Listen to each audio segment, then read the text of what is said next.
আলাম তারা ইলাল্লাযীনা খারাজু মিন দিয়ারিহিম ওয়া হুম উলুফুন হাদারাল মাউত ফাকালা লাহুমুল্লাহু মুতু।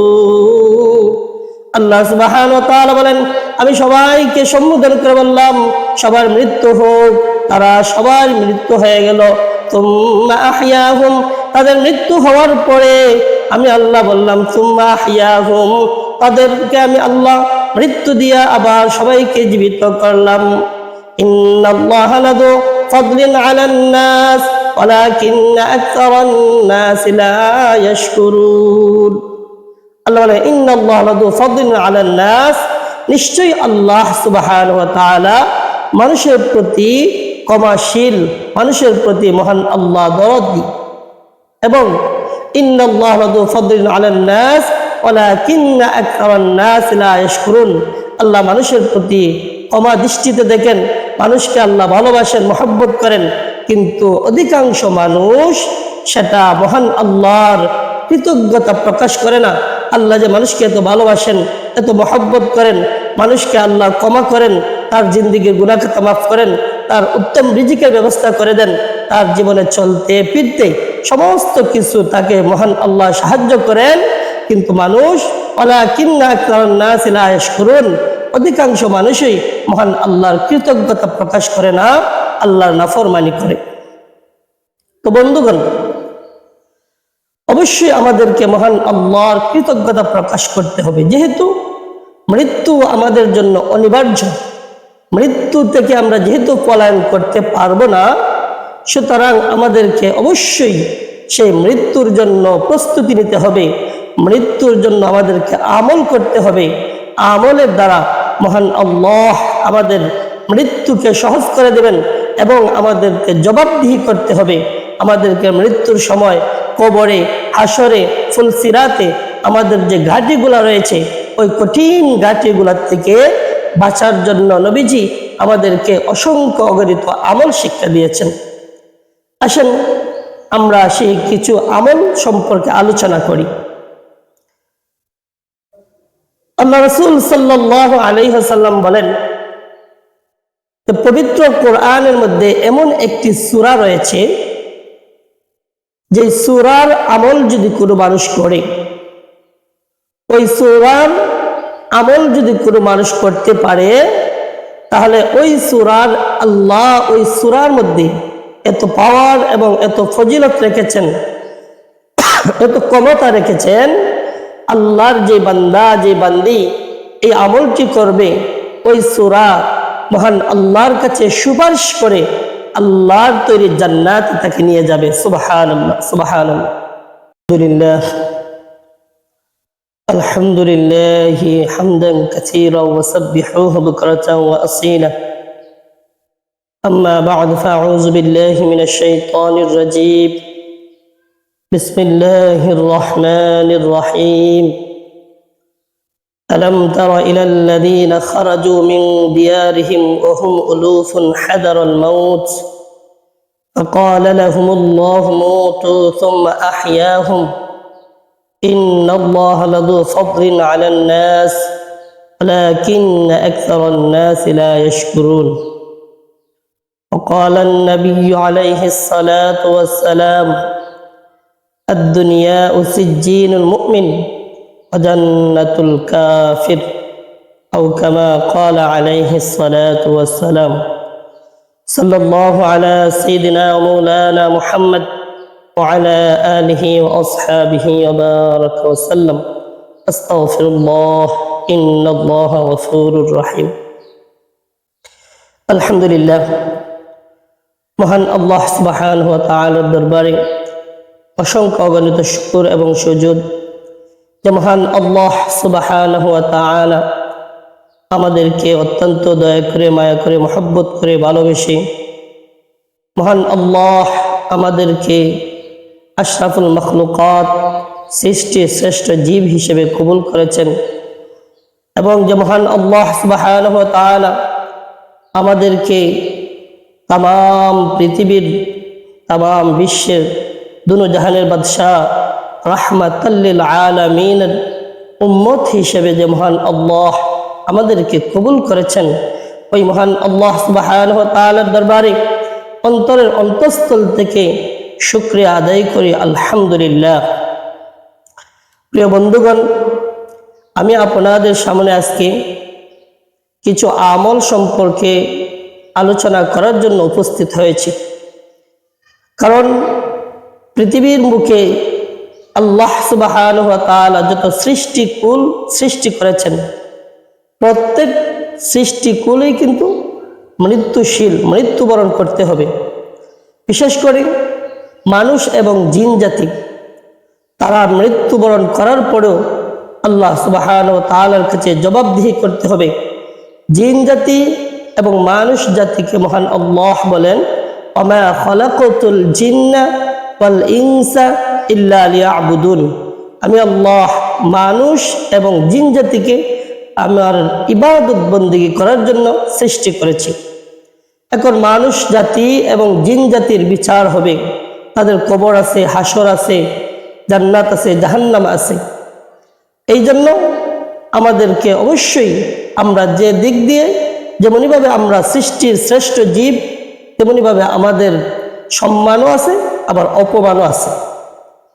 আল্লাহ সুবহানাহু ওয়া তাআলা বলেন, আলাম তারা ইলাল্লাযীনা খারাজু মিন দিয়ারিহিম ওয়া হুম উলুফুন হাদারাল মাউত فقال لهم الله موتوا ثم أحياهم।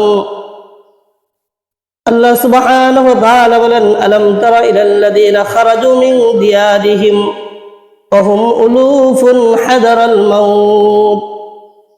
নবীজি, আপনি কি তাদেরকে দেখেন নাই যারা মৃত্যুর ভয়ে, মৃত্যু থেকে পলায়ন করার জন্য, মৃত্যু থেকে বাঁচার জন্য যেই সম্প্রদায়গুলি হাজারে হাজারে মানুষ তাদের আবাসভূমি অর্থাৎ তাদের বাসস্থান, তাদের বাড়ি গাড়ি সব কিছু ফেলে রেখে, সব কিছু ফেলে মৃত্যুর ভয়ে তারা পলায়ন করেছিল।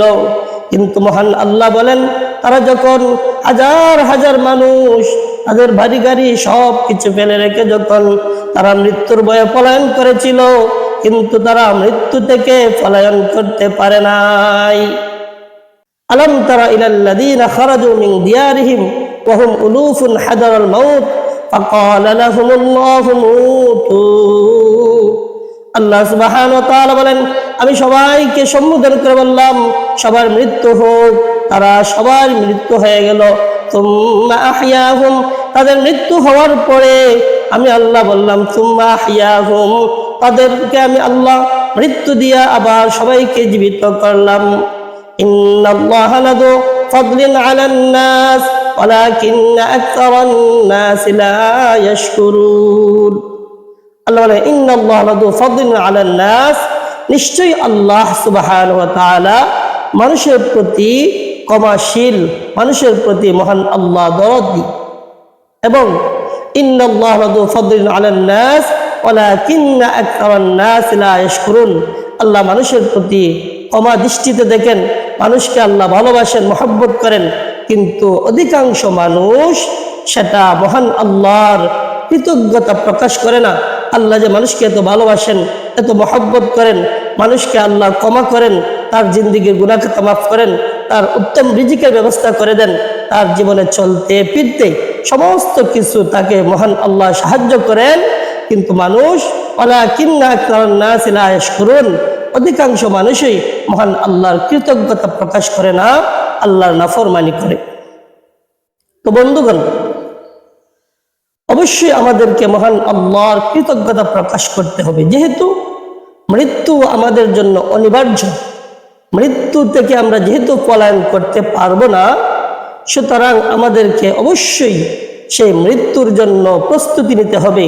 মৃত্যুর জন্য আমাদেরকে আমল করতে হবে। আমলের দ্বারা মহান আল্লাহ আমাদের মৃত্যুকে সহজ করে দেবেন এবং আমাদেরকে জবাবদিহি করতে হবে। আমাদেরকে মৃত্যুর সময় কবরে, হাসরে, ফুলসিরাতে আমাদের যে ঘাটিগুলা রয়েছে, ওই কঠিন ঘাটিগুলার থেকে বাঁচার জন্য নবীজি আমাদেরকে অসংখ্য অগণিত আমল শিক্ষা দিয়েছেন। আসেন আমরা সেই কিছু আমল সম্পর্কে আলোচনা করি। আল্লাহ রাসূল সাল্লাল্লাহু আলাইহি ওয়াসাল্লাম বলেন, পবিত্র কোরআনের মধ্যে এমন একটি সূরা রয়েছে যে সূরার আমল যদি কোনো মানুষ করে, ওই সূরার আমল যদি কোনো মানুষ করতে পারে, তাহলে ওই সূরার আল্লাহ ওই সূরার মধ্যে এত পাওয়ার এবং এত ফজিলত রেখেছেন, এত ক্ষমতা রেখেছেন, আল্লাহর যে বান্দা যে বান্দি এই আমলটি করবে, ওই সূরা মহান আল্লাহর কাছে সুপারিশ করে আল্লাহর তৈরি জান্নাতে তাকে নিয়ে যাবে। সুবহানাল্লাহ, সুবহানাল্লাহ। আল্লাহ রাসূল সাল্লাল্লাহু আলাইহি ওয়াসাল্লাম বলেন, পবিত্র কোরআনের মধ্যে সূরা মুলক একটি সূরা রয়েছে। 29 নম্বর পারার প্রথম যে সূরাটা সূরা মুলক একটি সূরা রয়েছে, ওই সূরা মহান আল্লাহর কাছে এত পছন্দনীয়, এত শক্তিশালী এবং এত ক্ষমতাশালী। ওই সূরা মুলক যদি কোনো ব্যক্তি যদি আমল করে, তাহলে ওই সূরা মানুষের মৃত্যু, মানুষের কবর, মানুষের হাসর, এমনকি মানুষকে ফুলসিরাত পাড়ি দিয়ে মানুষকে জান্নাতে যতক্ষণ পর্যন্ত না পৌঁছাবে, ততক্ষণ পর্যন্ত ওই মুলক সূরা তার তেলাওয়াতকৃত সেই মানুষগুলাকে ছেড়ে যাবে না। সুবহানাল্লাহ। নবী করিম সাল্লাল্লাহু আলাইহি সাল্লাম বলেন, যদি আল্লাহর কোনো বান্দা বান্দি যদি সূরা মুলক যদি সন্ধ্যার পরে, অর্থাৎ এশার পরে পড়তে পারেন, সন্ধ্যার পরে পড়তে পারে, ঘুমাইবার আগে পড়তে পারে, অর্থাৎ সে নিদ্রায় যাওয়ার আগে যে কোনো মুহূর্তে যদি কোনো আল্লাহর বান্দা বান্দি যদি সূরা মুলক যদি তেলাওয়াত করে, সুবহানাল্লাহ, আল্লাহু আকবার, যদি সূরা মুলক আল্লাহর কোনো বান্দা বান্দি তেলাওয়াত করে, তাহলে ওই রাত্রিতে যদি আল্লাহর কোনো বান্দা কোনো বান্দি যদি মারা যায়, তাহলে ওই সূরা মুলক তাকে আল্লাহর তৈরি জান্নাত পর্যন্ত পৌঁছে দিবে। নবীজি বলেছেন, যদি কোনো ব্যক্তি যদি আমলে পরিণত করে, তাহলে ওই সূরা মুলক সে যখন মৃত্যুবরণ করবে, মৃত্যুবরণ করার পরে তাকে যখন কবরস্থ করা হবে, কবরে যখন ওই বান্দা বান্দিকে রাখা হবে, যে বান্দা বান্দির প্রতিদিন রুটিনে সূরা মুলক তেলাওয়াত ছিল, সূরা মুলকের আমল ছিল, নবীজি বলেন ওই বান্দা বান্দিকে কবরে রাখার পরে যখন মুনকার নাকির ফেরেশতারা যখন তার ওই বান্দা ওই বান্দিকে প্রশ্ন করার জন্য আসবে, নবী করিম সাল্লাল্লাহু আলাইহি সাল্লাম বলেন, মহান আল্লাহ ওই সূরা মুলক তেলাওয়াতকারীকে মহান আল্লাহ এত সুন্দরভাবে সাহায্য করবেন।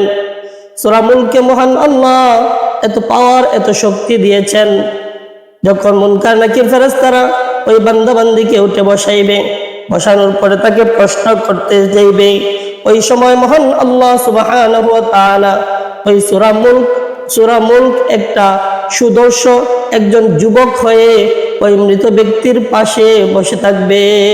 সুবহানাল্লাহ, সুবহানাল্লাহ।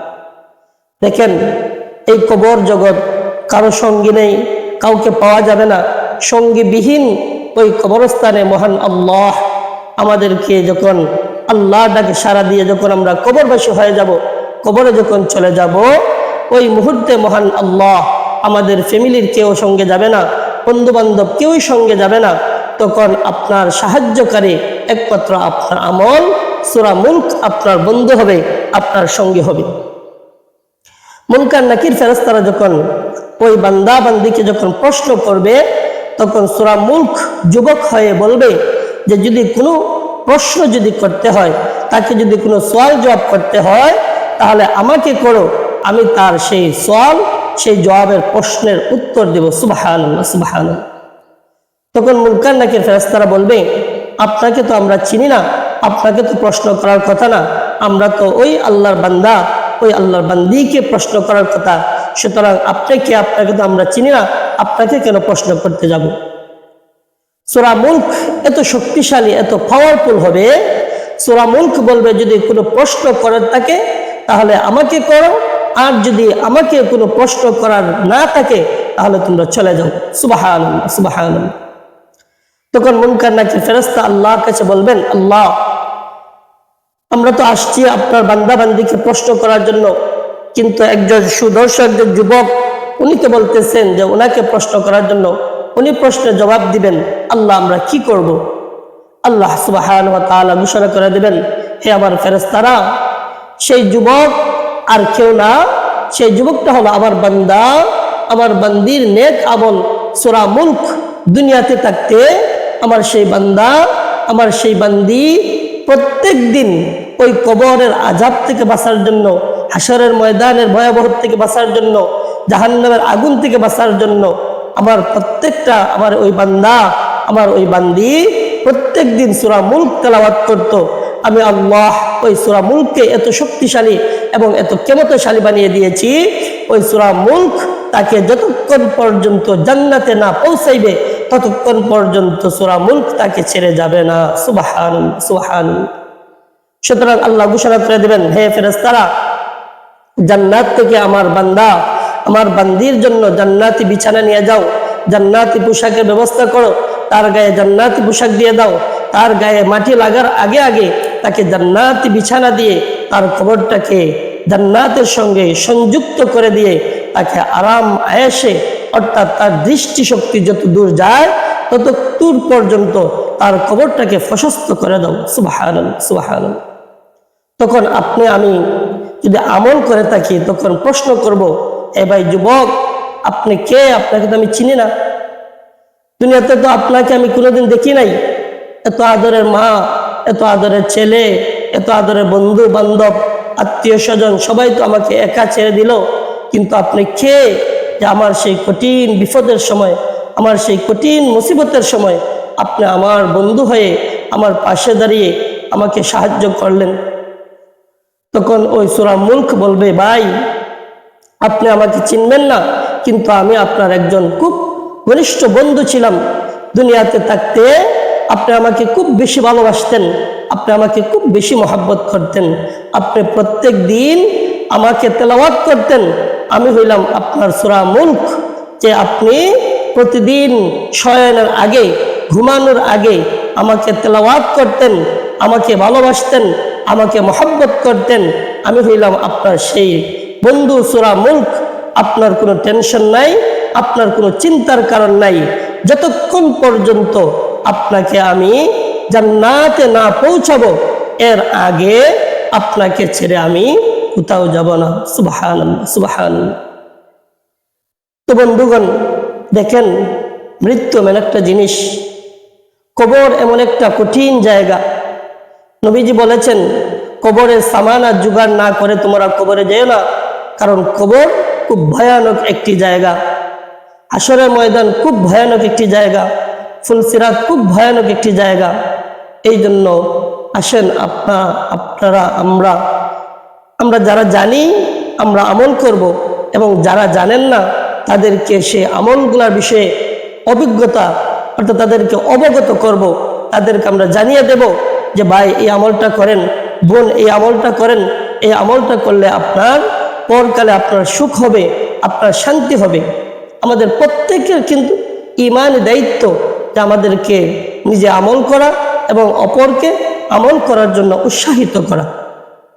এই জন্য আমাদেরকে দুনিয়াতে আমরা এসেছি, আমরা দুনিয়াতে থাকবো না। দুনিয়াতে আমরা থাকা অবস্থায় আমরা যেন নেক কাজ করতে পারি, ভালো কাজ করতে পারি। পরকালের চিন্তা ভাবনা, পরকালের ফিকির আমাদের প্রত্যেকের অন্তরে কিন্তু থাকতে হবে। কারণ যেহেতু আমাদের প্রত্যেককেই মৃত্যুবরণ করতে হবে, মৃত্যুর থেকে আমরা বাঁচতে পারবো না, সুতরাং আমাদের প্রত্যেককে আমল করার চেষ্টা করতে হবে। আসেন আমরা নিজেরা সূরা মুলক প্রতিদিন তেলাওয়াত করি, এবং আপনার বন্ধু, আপনার ভাই, আপনার মা, আপনার বাবা, আপনার ভাতিজা, আপনার নাতি, আপনার নাতিন, আপনার প্রিয়জন যারা আছে তাদেরকে আমরা বলি সেই মুলক তেলাওয়াত করার জন্য এবং মুলকের আমল করার জন্য। আল্লাহ সুবহানাহু ওয়া তাআলা যেন আমাদের প্রত্যেককে সূরা মুলকের আমল করার তৌফিক দেন, এবং সূরা মুলক আমল করে আমরা প্রত্যেকে যেন কবরের আযাব থেকে, হাসরের ময়দানের ভয়াবহ থেকে, আমরা ফুলসিরাতের সেই পুলের জাহান্নাম থেকে আমাদেরকে যেন মহান আল্লাহ হেফাজত করেন। ওয়া মা তাওফীকি ইল্লা বিল্লাহ।